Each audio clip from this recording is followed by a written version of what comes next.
Jörg Schuh a 12 ans lorsqu'il subit les premières agressions sexuelles. Dans son club de tir, il est le plus jeune, son père y est entraîneur.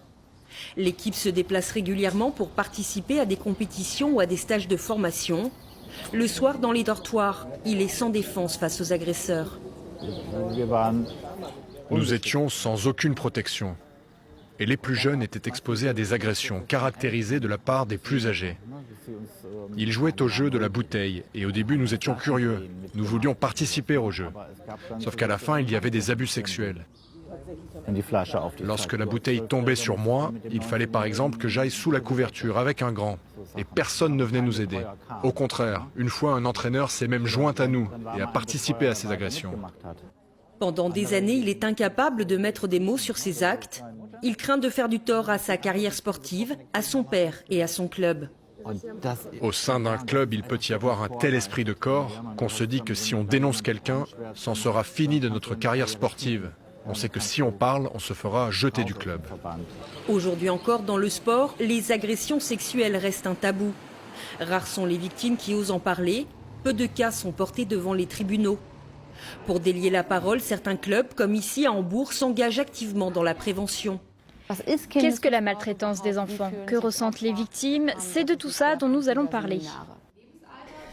Tous les entraîneurs du club sont tenus de suivre régulièrement ces séminaires afin de prendre conscience des limites à ne pas franchir.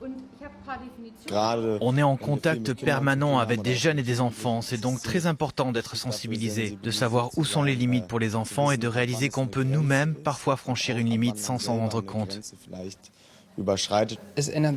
Les lois changent, les enfants changent, nous aussi on change. Alors c'est très important d'être formé et sensibilisé de manière régulière.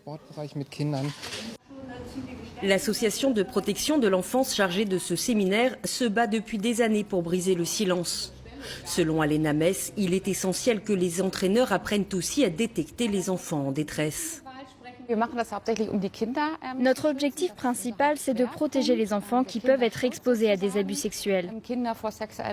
Mais il est important également de donner des outils aux entraîneurs dans les clubs pour qu'ils sachent comment réagir et comment aider lorsqu'ils sont face à des enfants qui sont peut-être victimes. Sabine, elle, n'a jamais su vers qui se tourner pour en parler. Enfant, elle a subi des violences de la part d'un entraîneur au club de natation. Et plus tard, à l'âge adulte, des agressions sexuelles dans son club de judo.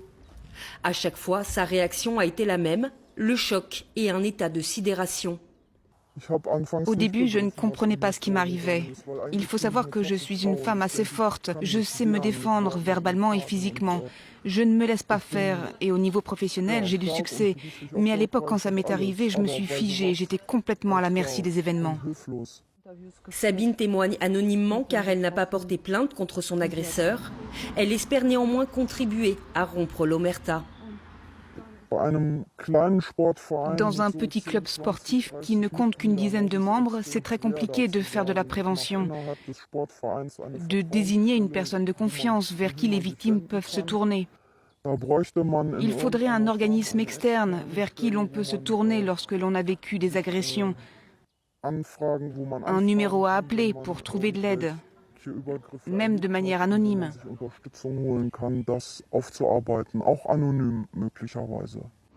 Pour l'heure, il n'existe pas de numéro vert pour les victimes. Selon une étude menée en 2016, un tiers des sportifs disent pourtant avoir été victimes d'agressions. La commission fédérale chargée d'enquêter sur les abus sexuels en Allemagne a donc lancé un appel à témoins pour élaborer un dispositif de protection. Nous demandons aux victimes de se tourner vers nous et nous leur proposons une discussion en toute confidentialité. Notre objectif est de recueillir leurs paroles pour saisir l'ampleur du phénomène. Et bien sûr, il s'agit aussi de faire en sorte que les clubs s'engagent plus activement dans la prévention. Tous les acteurs du secteur sont sollicités et surtout, il ne faut plus se taire.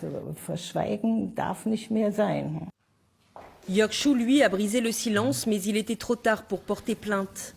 Aujourd'hui, il aide d'autres victimes d'abus sexuels au sein d'une association car il en est persuadé. Seule la libération de la parole permet à une victime de violences sexuelles de se reconstruire.